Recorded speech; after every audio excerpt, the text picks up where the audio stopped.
Dear students, a patient has a systolic BP of 140 mm Hg, diastolic BP of 90 mm Hg, heart rate of 80. What is a myocardial oxygen demand?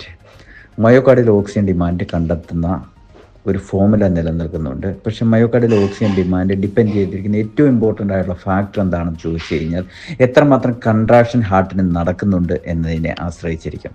അപ്പോൾ ഇതുമായിട്ട് ബന്ധപ്പെട്ടുള്ള formula പറയുന്നത് എന്താണെന്ന് ചോദിച്ചു കഴിഞ്ഞാൽ systolic B P, നിങ്ങൾക്കറിയാം heart contract ചെയ്യുന്ന സമയത്ത് റേസ് ചെയ്യപ്പെടുന്ന ബി പി ആണ് systolic B P. Systolic B P into heart rate into cardiac contractility, ഹാർട്ടിൻ്റെ കൺട്രാക്റ്റബിലിറ്റി കൂടി ആഡ് ചെയ്താണ് നമ്മൾ ഈ ഒരു ഓക്സിജൻ ഡിമാൻഡ് കാൽക്കുലേറ്റ് ചെയ്യുന്നത്.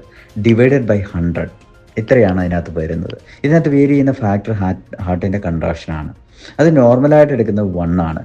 പക്ഷേ നമ്മൾ അവിടെ എടുക്കേണ്ട ഫാക്ടർ എന്താണെന്ന് ചോദിച്ചു കഴിഞ്ഞാൽ പേഷ്യൻ്റ് ഹൈപ്പർടെൻസീവ് ആണ് എന്ന് കണ്ടു കഴിഞ്ഞാൽ മയോകാർഡിയൽ കൺട്രാക്റ്റബിലിറ്റി കൂടുതലായിരിക്കും എന്നുള്ള ഒരു അസംഷനിൽ 2 എന്ന് പറയുന്ന ഫാക്ടർ എടുക്കണം. ഇൻ ബിറ്റ്വീൻ 1 and 2 ആണ്.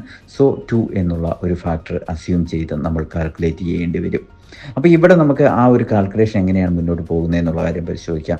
Systolic B P into heart rate എന്ന് പറയുമ്പോൾ 140 × 80 ആണ്. ഇൻറ്റു ഹാർട്ടിൻ്റെ കൺട്രാക്റ്റബിലിറ്റി ഇവിടെ 140/90 എന്ന് പറയുന്നത് ഒരു ഹൈപ്പർടെൻസീവ് സ്റ്റേജ് ആയതുകൊണ്ട് തന്നെ 2 എന്നുള്ള രീതിയിൽ എടുക്കേണ്ടി വരും. ഇൻറ്റു 2 എന്ന് കൊടുക്കണം. അപ്പോൾ 140 × 80 × 2 ഡിവൈഡഡ് ബൈ 100 എന്നുള്ളതാണ്. ഇത് കാൽക്കുലേറ്റ് ചെയ്ത് വരുമ്പോൾ ഏകദേശം കിട്ടുന്ന വാല്യൂ എന്ന് പറഞ്ഞു കഴിഞ്ഞാൽ 22.4 എന്നുള്ളതാണ്. ഈ 22.4 എന്നുള്ളതിൻ്റെ അപ്രോക്സിമേറ്റ് വാല്യൂ ആയിട്ട് 20 ആണ് ഇതിൻ്റെ റൈറ്റ് ആൻസറായിട്ട് എടുക്കേണ്ടത്. Okay, thank you.